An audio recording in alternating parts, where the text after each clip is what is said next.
ल happy anniversary आमा बाबालाई। Thank you. ल एउटा क्वेसन मात्रै सोध्छ है त पहिला बाबालाई।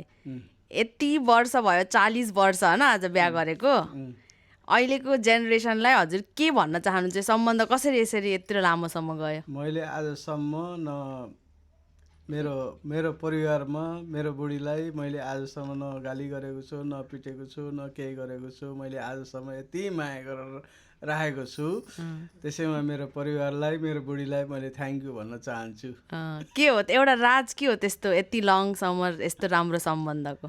सम्बन्ध भनेको आफ्नो परिवार भनेपछि आफूलाई मन परेको हुनाले नै आजसम्म यो व्यवहार परिस्थितिले गर्दा र यो व्यवहारले गर्दाखेरि नै मेरो परिवारलाई मैले राम्रोसित राखेको छु।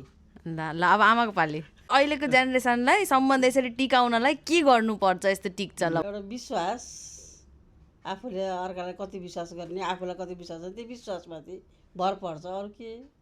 विश्वासले गर्दाखेरि सम्बन्ध यहाँसम्म आएको। त्यही हो।